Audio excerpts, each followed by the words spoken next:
Whisper with me, ASMR. So welcome back to my channel. Thank you for all the support so far at the time of filming, but as always, it will be later when I edit and upload this. I have 205 subscribers, so thank you so much. Just today that I'm filming, I have broke, like this morning, 200 subscribers, and I'm already on 205. So thank you for all the support. Let's just hope it keeps growing. Today I'm bringing back Am I the Asshole video.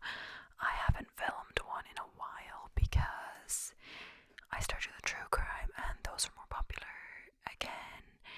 And the Am I the Asshole ones were really popular, but my last one didn't do as well. So I think I filmed one 18, 19, 20, 21, 22.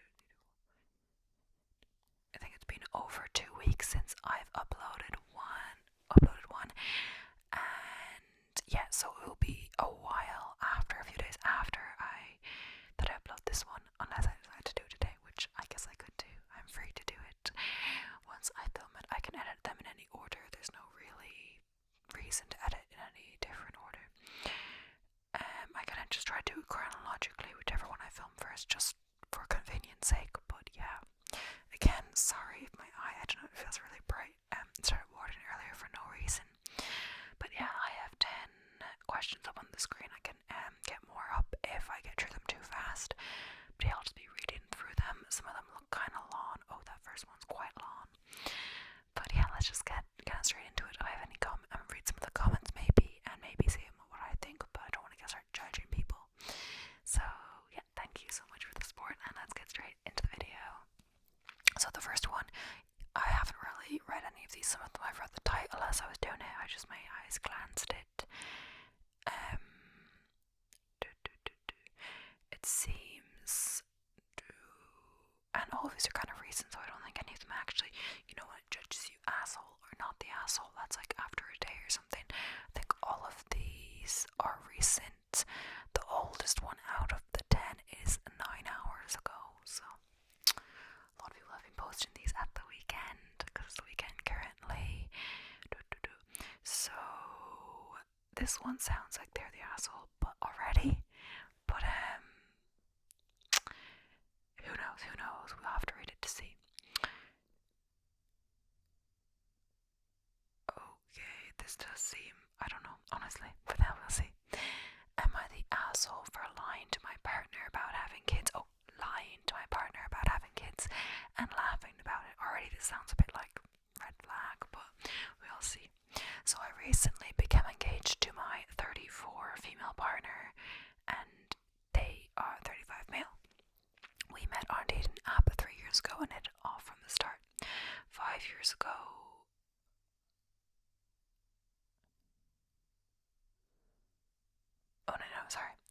So recently I became engaged to my 35-year-old male partner, and they are 34 female.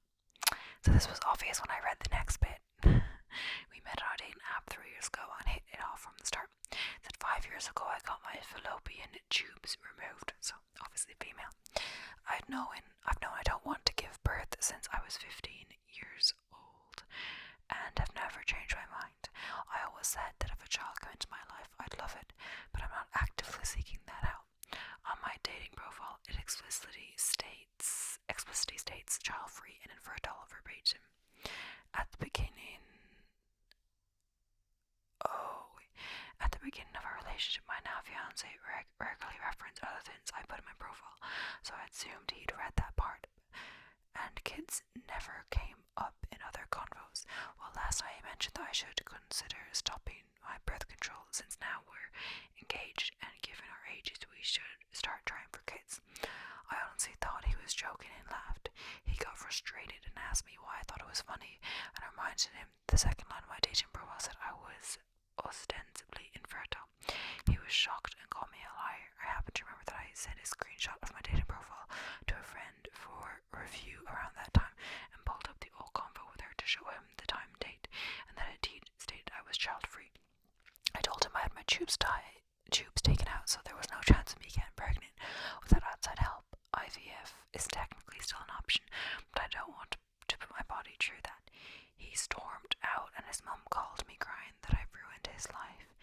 sister sent me a long message about getting my tubes removed should be illegal, and how I'm a monster for treating my fiance alone. To be honest, his family never really liked me because they think I'm beneath him. A cousin told me it's because I'm fat. True, but I'm also pretty active. Regular walks with my dog, hiking, biking, swimming, paddleboarding, and little snowshoeing. None of which my fiance does with me. And a career woman in a male-dominated field, plus we share the household labor 50-50, and I make more money than he does. Because of this, I don't take what they say too seriously, but I'm starting to feel bad. His family believes I've stole years of his life and ruined future chances of being a father by lying about my fertility status. He asked for space when he stormed out, so I haven't reached out to him. I do love him, but I'm starting to have serious second thoughts given his family's reaction. I realise now that we should have talked about this before, but I'm the asshole for how I handled the situation. Edit to answer common questions. So this is people that ask questions, they've edited the original answer.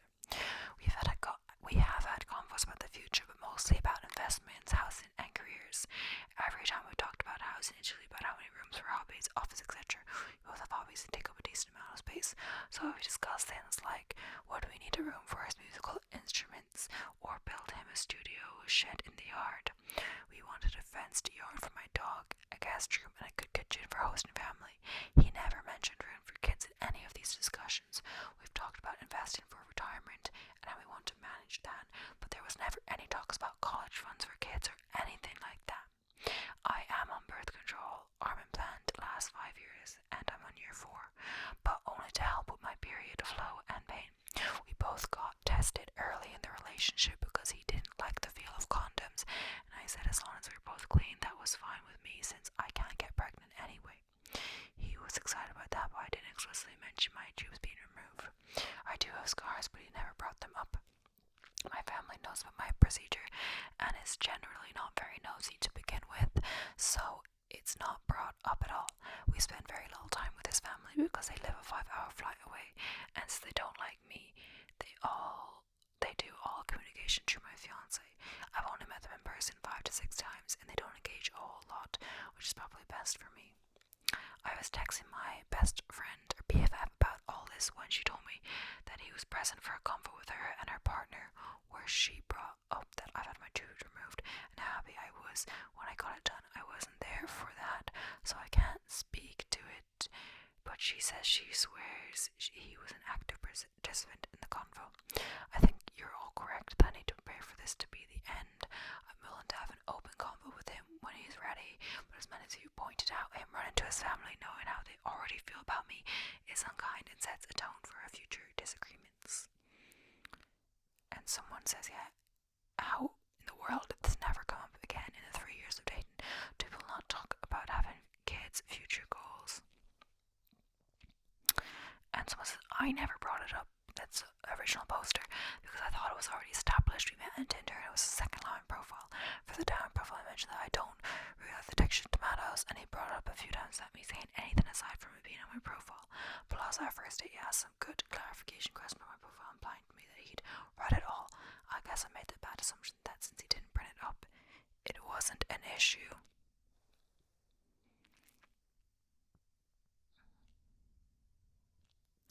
He's saying it's strange that if he supposedly wants kids, that he's never brought it up.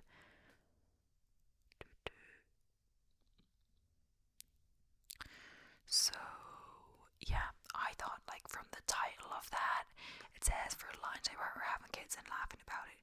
It kind of sounds like she already has a kid from that title, and she was lying about it, and I was like, oh, I don't know about that. So now we are moving on to So now we're moving on to the second question. Some of these are quite long, but I'm not sure about this one if it's that long, but yeah. So, am I the asshole for telling my misogynistic father-in-law that he is no role model to us, as we all know how his marriage and family life turned out? And actually I was wrong about the longest one being 9 hours ago because this one says 14. But anyway, throwaway. That kind of means a throwaway account. They don't want to look related to them, I think.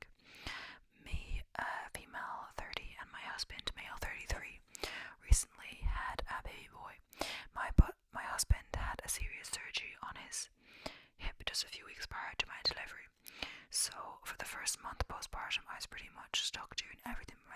as he was still recovering and had a lot of pain. That month was hell. Didn't get much help from anyone as my mom works all the time. After that first month, postpartum passed, my husband started getting better and stepping up with the baby.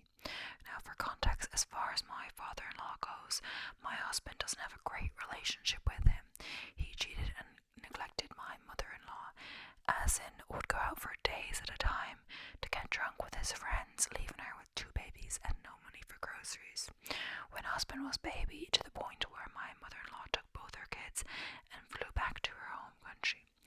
It was a whole drama as father-in-law did not consent to it, but he always refused to pay child support. He told my mother-in-law she needs to come back or we'll get nothing from him. Anyway, this is a short version, but it gives you an idea of the family dynamic. Father-in-law still cared enough for his children that when they reached 18, he proposed they go live with him and study in his country at his better opportunities. The relationship improved, but the trauma remained unaddressed. Now back to the present day. Father-in-law visited us and passed odd comments that I thought were jokes at first. My husband, since he feels better, changed most diapers and does more than his share to let me recover from the month I had to endure.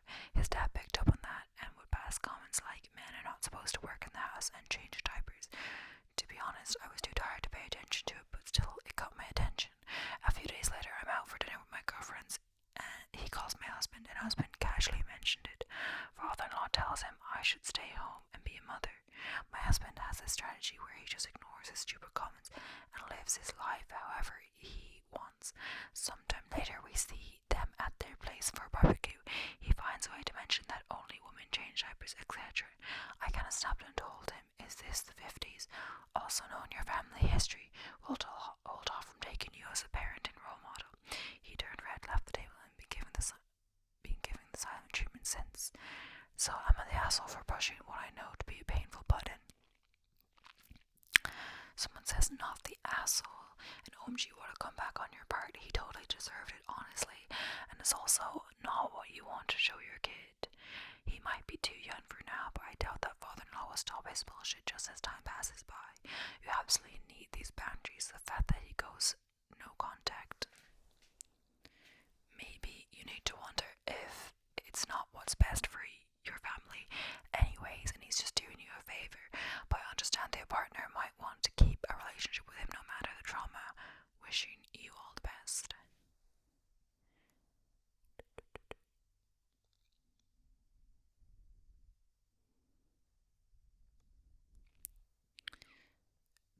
I don't know. They're talking about something I don't really get. Someone says, not the asshole, and what a great result. The best possible result is to get your father-in-law to shut the fuck up. Congratulations, now you know how to shut up anytime. Here's some more for when he says your husband shouldn't be a partner to you. No, he should be out getting shit-faced and fucking anything that moves. No, he should leave us for days with no food or money. No, he should be a deadbeat and leave his family with nothing. No, he should stumble through life caring for no one, looking down on everyone who is above him. In other words, everyone. I'm sure you can think of more. Maybe print them on individual business cards so you can just hand him one. Call them shut the fuck up cards. Guess what, father-in-law? You earned another card. Oh my gosh. Anyway, we'll move on to the next one. I don't know what I think about that, but yeah. He should, both parents should take part in the raising of the child. Maybe sometimes the mother does more if she is the one that stays at home, because that is her job. But of course, the father also, as part of the family, has to take part, So it's difficult. But yeah. Also mentioned that the father had the hip surgery or whatever and couldn't do much, so he's making up for extra time. But either way, he should change diapers and help with the care of the baby anyway. So yeah, they both made the baby, they both wanted to have a baby, they both should care for the baby. So am I the asshole? And that's not to say if you didn't plan to have a baby, you should still care for the baby, of course. Am I the asshole for refusing to share my half of the inheritance money with my siblings? This is my nibblings, but I think it means siblings. My sister, 40 female, and I, 34 male, recently lost our last remaining parent. We are both devastated, but regardless, the logistics all need to be work out. Our parents were very clear in their will that our inheritance and all property are split evenly between the two of us. It's to the tune of around $1 million. Here where the problems start. I'm gay. I live with my partner who I'm not married to across the country from the rest of the family. My sister and husband have 3 small kids under 11. My sister said that since it's highly unlikely I'll ever have kids, which still remains to be seen, I haven't decided that yet, and because I live a comfortable life currently, that I should take at least a quarter of my inheritance money and open bank accounts for her kids. Instead of using her own money to do that, she wants to buy a McMansion to get out of their smaller, cramped house, basically implying that her and her family need the money more than I do since they're married with kids and I'm not. She thinks my parents were unfair when they created the will and that I should do the right thing to make up for their mistake. Our entire family split on the issue. My brother-in-law is obviously on my sister's side, and so I'm being greedy and don't care about my siblings' future. Our nibblings, maybe that means niece and nephews, I don't know. Our aunt and uncle, our aunts and uncles and cousins all have different opinions, with the more homophobic side of the family saying I'm being a greedy asshole. This caused a major rift, and I'm worried that eventually that she'll cut me off and won't let me have a relationship with the kids anymore. Part of me thinks maybe they do need the money more than me. Maybe I should just let the money go. Am I the asshole? I said, not the asshole. Your parents decided to split their estate evenly. What you and your sister decide to do with your house is completely up to you. I wouldn't give one penny to sis or her kids. Opie's parents died recently and knew how both of them were living. They chose to have the asset split period. If they are family jewels or items, it'll be reasonable to ask to keep them in the family, but Opie still has a free will. Exactly, Opie is not the asshole. In fact, I suggest that Opie would be disrespecting his parents' wishes were he to reallocate some of his half to his sister, which is essentially the result if given it to the nibblings. I guess nibblings definitely means niece nephews. Your parents could very easily have bequeathed a specific amount to each of the nibblings and then divided the rest between you and your sister. They evidently chose not to leave anything to the nibblings for whatever reason. Opie, do not essentially rewrite your parents' will because of your sister's asshole greed. Respect your own self-worth and respect your parents' financial judgments and final wishes. Opie is essentially not the asshole, but the sister is definitely the asshole. And also, yeah, they say nibblings or whatever, like, it's not the parents left nothing to them. It's more that, like, giving it to the sister, of course, they assume that she'll share with her family and her kids. That's what she'll be using it for.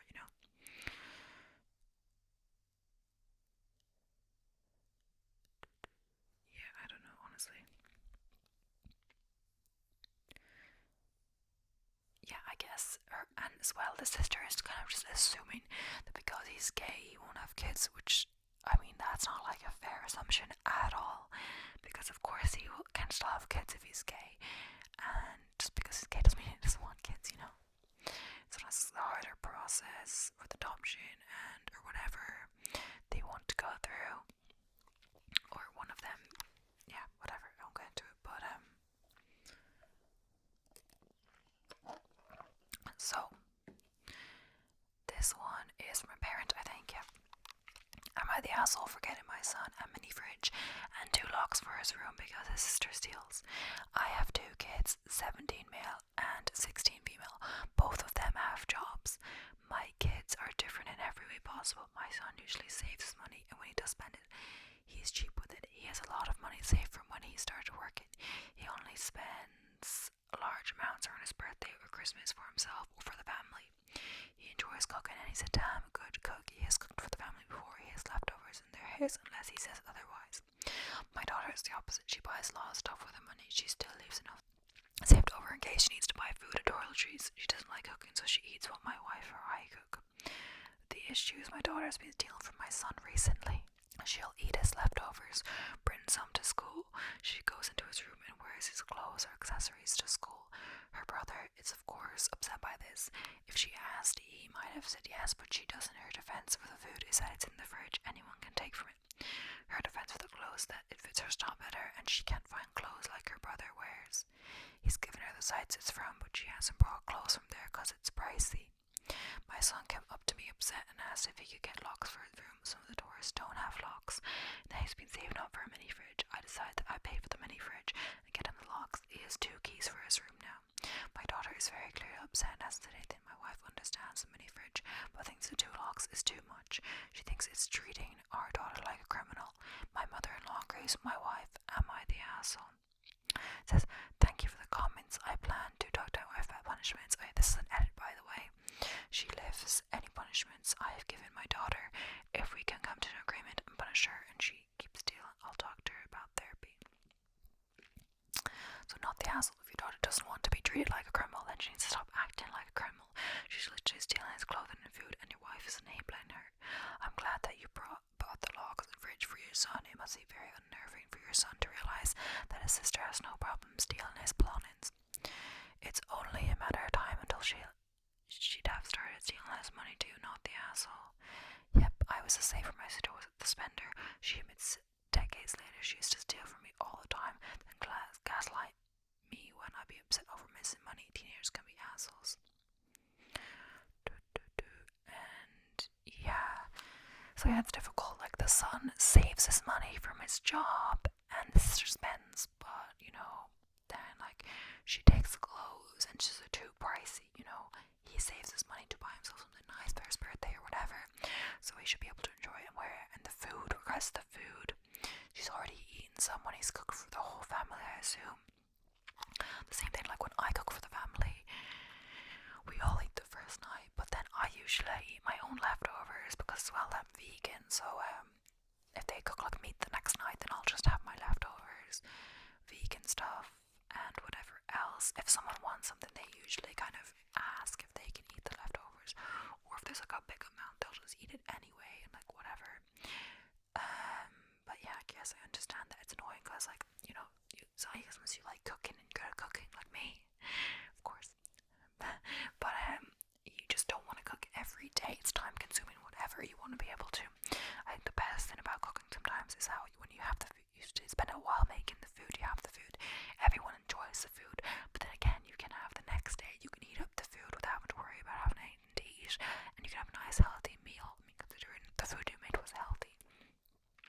As well, the clothes, like what he wants for his favourite jumper, it's not there. Like, what's the point? She said the mini fridge is okay, but the locks are too far. But like, if she takes stuff from his room, she might just go to his fridge and take the food either way. So yeah. Now it's time for the next one. So, am I the asshole for standing my ground on a family tradition that my father-in-law says is disgraceful? My mom is Indonesian Chinese. It is traditional to give children gold jewelry. My grandparents gave me a pair of gold bracelets, galan, when I was born. I wore them my entire childhood. As a child, I never knew their monetary value. I don't recall being overly complimented on them. As with anything worn every day, I was mostly unaware of them, for they always made me feel special, reminded me that my grandparents loved me and reminded me of my heritage. My parents gave my daughter 3-year-old galan when she became a big sister a few months ago, and she's been wearing them ever since. I never explicitly explained what the galan meant to my husband, but he had some idea. Neither of us talked about the galan to my in-laws. My father-in-law is Taiwanese. During this time, I heard from both my mother-in-law and my husband that my father-in-law had misgivings about the galan in terms of safety and showing off. He called me after seeing pictures of my daughter at school orientation and very rationally told me his concerns. I was busy, so thanked him for thinking about it, and I would do the same. Yesterday, he told my husband to tell me to call him. The first thing he said, okay, so I told you not to let her wear the gold bracelets, and you didn't do it. I explained to him that I didn't know what he was telling. I didn't know he was telling me to take action. I thought he was asking me to consider his opinion. He then heatedly began to argument for why I should not let my daughter wear galan. 1. He worked in Indonesia in the 1990s, saw the extreme violence against the Chinese partly due to their wealth. 2. Safety. 3. It's disgraceful, so I go to school wearing jewellery and showing off. I apologized for what the galan mean to me and discussed the safety aspect and talked about her. School. Private preschool, 6th grade. We are relatively middle class there. Drive over 10-year-old cars. designers, don't wear designer clothes, etc. After 20 minutes, he told me he was tired of this long conversation and asked if I was going to do what he said or not. I asked if we could please talk more about AITA reviews, so I asked my husband to come in and hear his dad's response. My husband has been really supportive and tried to reason with his dad.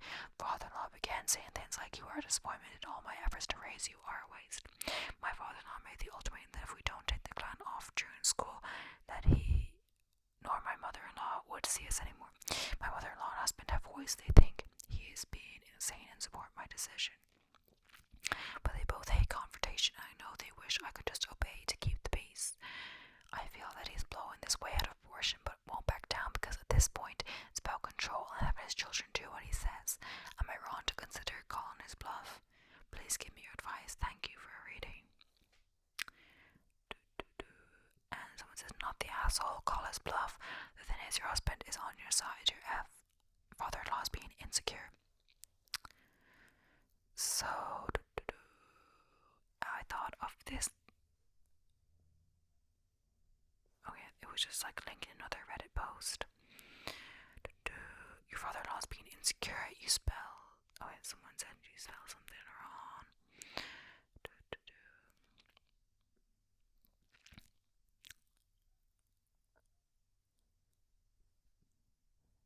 Anyway. Okay, whatever. So the next one's interesting. I don't know if interesting, but the title I'm like interested to why, but it's quite short, so let's go for it. Am I the asshole for leaving my own wedding early? So I, 30 male, and my husband, 34 male, just got married a week ago. We were having a good wedding until the speeches happened. Now, I thought it was common sense to not do this, but during the best man speech, he decides to propose to his girlfriend. She said yes, and all hell broke loose. From that point on, no one paid attention to me or my husband, nor paid attention to the event's times. People started eating early. The speeches were cut short after he proposed. On top of that, he got the DJ to play him and his girlfriend their song, which led a whole bunch of couples to do the same for about 3 hours. It was just couples running to the DJ to play their song, and all going to the dance floor where me and my husband finally got a chance to dance. People were too exhausted and didn't pay attention. They instead went to eat. After several hours, I told my husband I didn't really want to be here anymore, and he agreed. We ended up leaving. The only person we said goodbye to was our parents. Nobody even noticed we left. Now here's the problem. 3 days after the wedding, a cousin of mine had asked me, when did I leave my wedding, as she never got to say goodbye. I told her we left early because no one was paying attention or cared enough to. She said okay and hand up or hung up. Now we've been getting calls from our relatives telling us we're immature and need to lighten up, that we should be happy our wedding made people this romantic. So am I the asshole? Not the asshole. Oh my gosh, that is the worst that could happen on your wedding day. How on earth could they be thinking it's okay to propose on your wedding day? Even if you're stupid to think that it's okay, you ask the wedding couple, and they continue to steal the thunder is so not okay. So I get why you left early and the people are calling you that you're being immature. No, just know your wedding day is about you. They should be celebrating you. You are the center of all the attention. Don't budge in saying you're okay with it to your relatives. They're all a bunch of assholes. And I'm so sorry this all happened. Is there a way that you can do another special day with your and people close to you have a great day, like a small do-over? If it's up to me, it'll just be me and him and his parents, considering everyone else also told the DJ to play their song. We're going to host another small wedding with just us. I'm so sorry that everybody else did that. Also, the DJ sucks. He should have thought about what he was doing before playing everybody's song. That's a great idea. I'm glad your parents understand. You didn't say that specifically, but I'm guessing they do. So you can have a small party. They do actually. Our parents are the only one on our side. But you pay the DJ. Why couldn't you have gone up and said no requests? What I learned from this is to make sure the DJ at a wedding knows to only take requests from the bride and groom.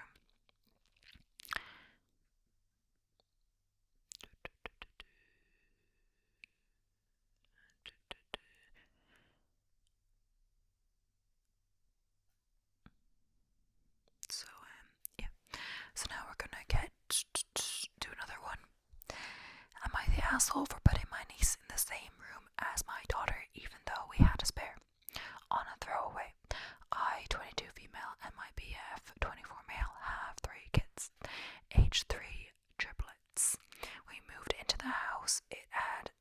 bedrooms. We have one, our daughter has one, and the boys share.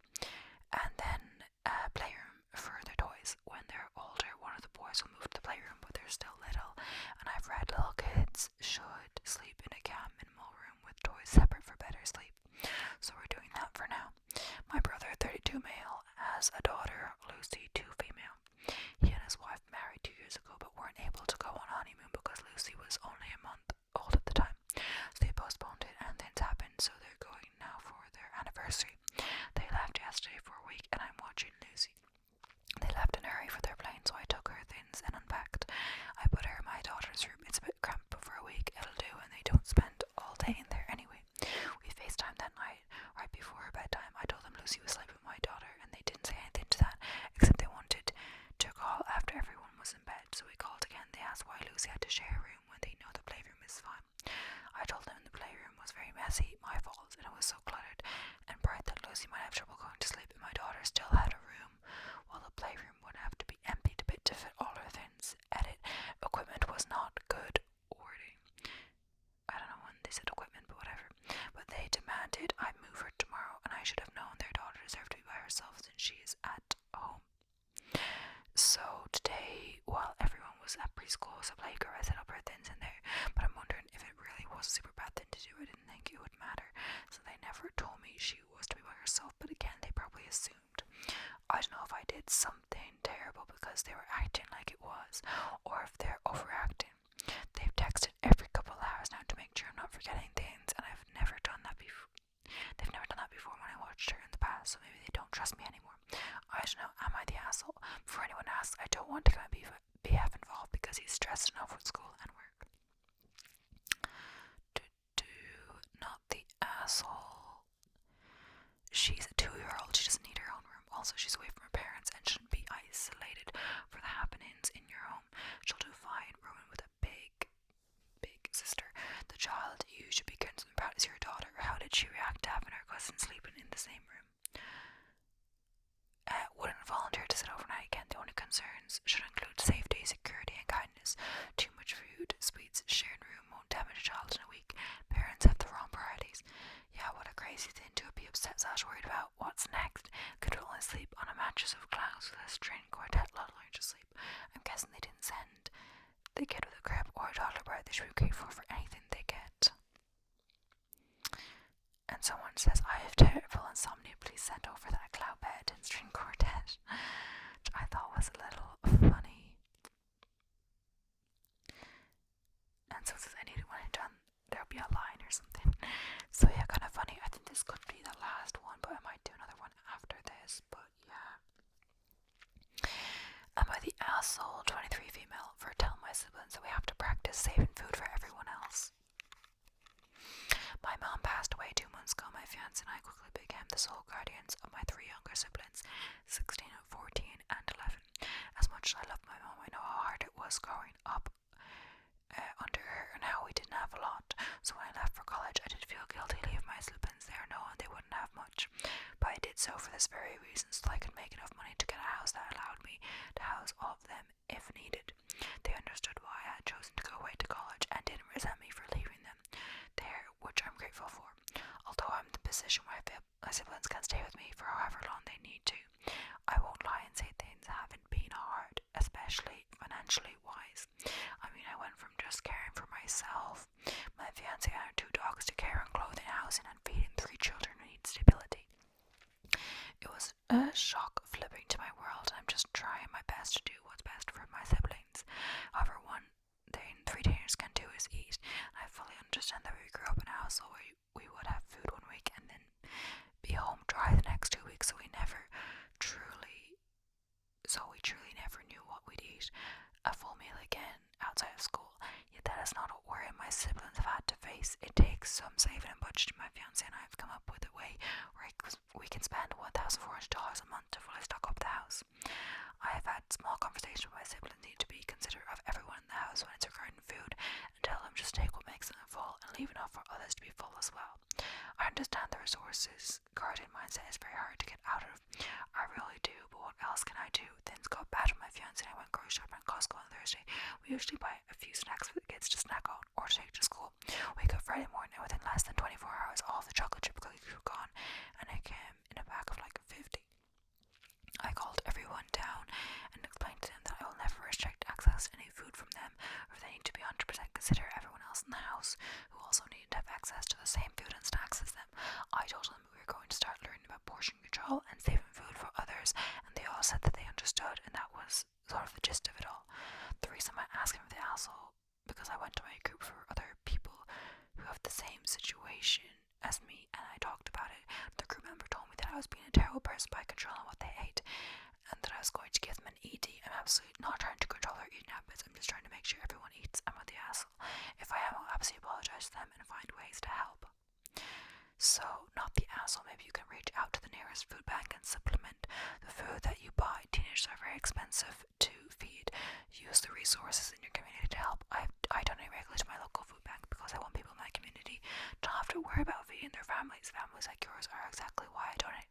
Thank you for the advice on the food banks. I definitely be looking into it.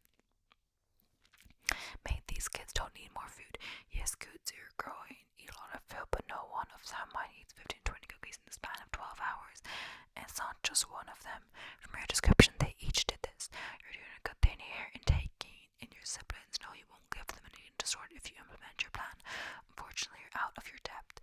Their brains have been wired to constantly worry about food, and you're just giving more isn't going to magically fix it. There's a psychological problem that needs to be addressed. The fact it's in the brain rather than a broken toe or tumor does not make it any less real. They need therapy. How's your insurance? This right here, I grew up food insecure, and boy does it fuck up your relationship with food. They need therapy to address the issues so they can work through it. Yeah, that's a tough one. It seems like the poster is very considerate. She's looking after her 3 siblings. At 23, she's quite young, and her siblings are her own kids, and she's feeding them. She seems to be able to afford it with her boyfriend. Her boyfriend as well. Is it boyfriend? Or fiance, yeah. Seems to be very accepted into letting her siblings into their house. Like, one is 11, so she's gonna have to care for them for, like, if it's till they turn 18, 7 more years.